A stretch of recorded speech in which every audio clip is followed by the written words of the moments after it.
Yo, what's cracking everyone? Eric Ship Triple One here. So, CarX Street is finally here on console. Well, Xbox for now and PS5 later on in the year. And thanks to the guys over at CarX Technology, I did get a chance to play this a little bit earlier. Now, before we get into the gameplay, I want to rewind the clock back to 2020 when I first found out about this game on Steam. I was incredibly excited about the concept as proven developers already with CarX Racing Online. I wanted to see how they could translate everything they've developed and learned thus far into an open world racing setting. The early images CarX revealed showed a very Japanese-esque style map with expressways, a dense city, mountain roads. It was pretty much what open world racing gamers were desperately wanting at the time, as Forza Horizon 4 UK felt like the series was shifting more as a mainstream title with all the novelty items and non-racing game modes being introduced. But sadly, this game suffered through multiple delays from 2020 until it was finally released last year on PC. Yes, I am well aware that there was a mobile release earlier, but the PC port was where players like myself were interested in. And unfortunately, having to wait over 4 years certainly brought down some of the hype, as now there were even bigger titles to compete with like Forza Horizon 5, The Crew Motorfest, Need for Speed Unbound. All these series that I just mentioned had already gone through at least 2 titles since the initial CarX Street was announced. However, CarX Technology couldn't have planned for a better time to now release their game on console. With Horizon 5 and Unbound no longer introducing any new content, The Crew Motorfest feeling quite fatigued, Test Drive Unlimited Solar Crown being a major flop, console players, especially those on Xbox, are now looking for something to fill that open world racing void. And is CarX Street that game? Well, here is what I think. Let's first talk about the car list. Now, if you are comparing the car list to a game like Forza Horizon 5, then you are going to be slightly disappointed, as there are only a total of 118 cars available to unlock, few of them even being duplicates, as there are special cars that can be unlocked through boss races, in-game achievements, events. However, don't let the small car list fool you. The cars featured in this game are all desirable vehicles that you probably at some point will want to drive. I don't think there's a single car in CarX Street where I've gone, I'm not even going to bother taking this car out for a spin, as I just simply have no interest. There is none of that here, which is fantastic. Also, being a non-AAA game studio, all these cars are unlicensed replicas, a little bit like GTA, hence why their names are strange, but unlike GTA, all these cars are near identicals to their real world counterpart. And if you are someone that's already interested in perhaps playing CarX Street, chances are you're probably going to recognize 95 to 100% of the cars in the game anyways. On top of that, every single car in game has an extensive list of different visual customizations, from full bodyworks to headlights and even interior upgrades. It's very impressive. With so many different options per vehicle, you can customize one car 10 different ways and feel like you genuinely have 10 different cars. For myself, I love modifying my cars so that nothing matches, and I can do that. Here's one headlight, a racing seat for the driver's side only, no front bumper, stockies on the rear. Customizing your car is seriously a lot of fun, and it allows players to create incredibly unique vehicles beyond putting on a livery.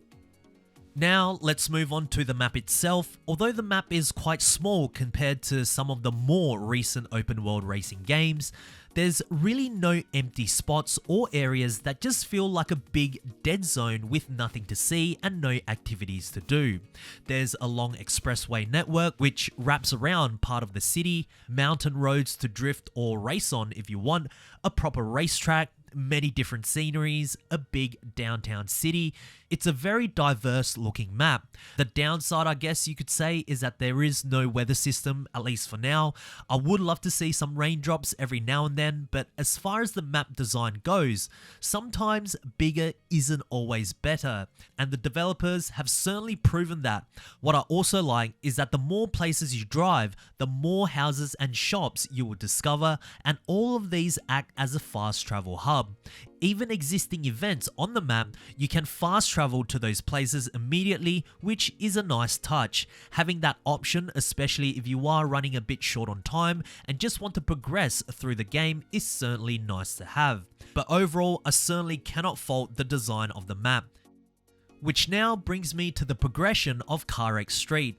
Unfortunately, I feel like this is probably one of the weaker parts of the game. I mean, the idea of joining a racing club and climbing through the ranks is a time-tested proven formula that works in a racing game. But sadly, with CarX Street, there's no real depth to any of the factions or characters, as there's no cutscenes or a narrative being delivered. The stakes just don't feel high enough, and even though I've become the top racer and beaten a faction leader, I don't really feel like I've accomplished much. This also doesn't help when you have to race so many times just to challenge the faction leader.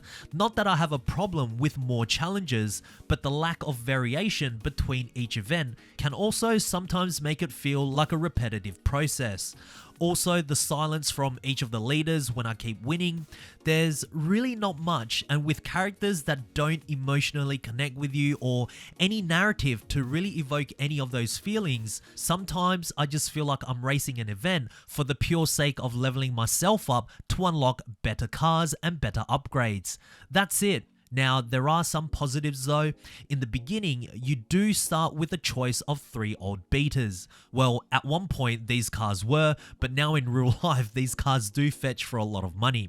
But when it comes to starting out in a slow car, and as you compete more races, you can then unlock and purchase better and faster cars, CarX technology has done this correctly.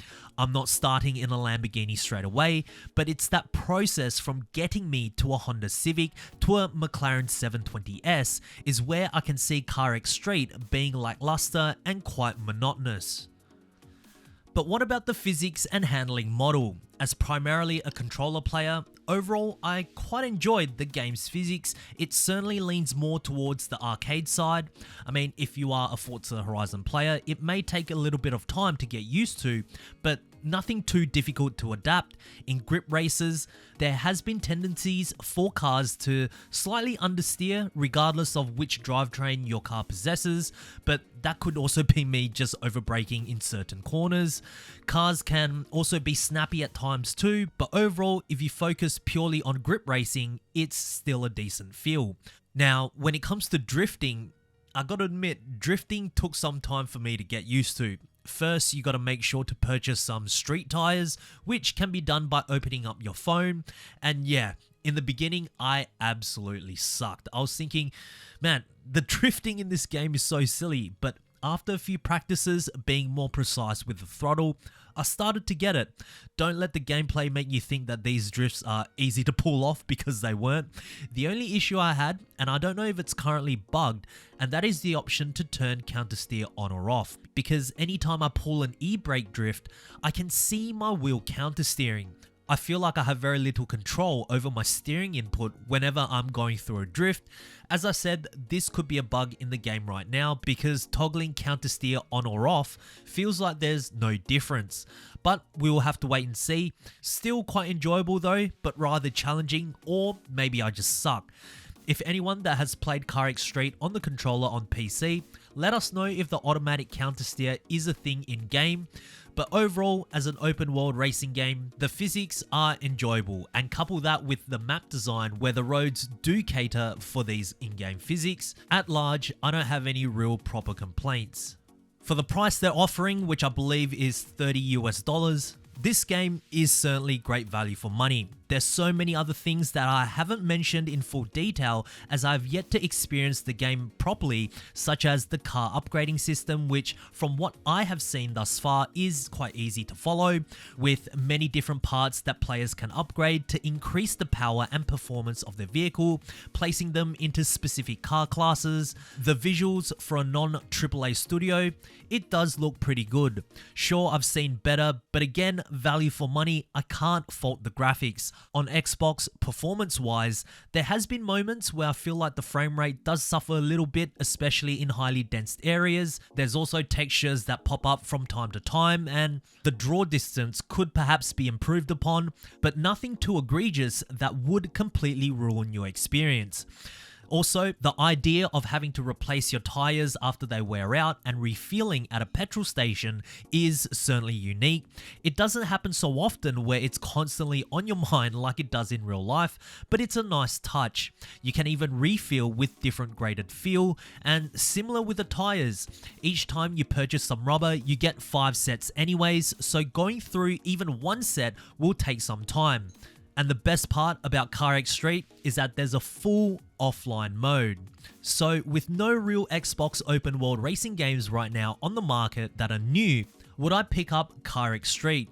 Personally, I definitely would. It's not the perfect open world racer, but enough to fill the gap for anyone that's been itching for a new open world racer that offers something a little bit different. But anyways, if you guys did find today's video helpful, please make sure to smash a thumbs up button as it really does help me out. And if you guys want to stay up to date with everything CarX Street related, be sure to subscribe, and I hope to see you guys in the next video. Peace.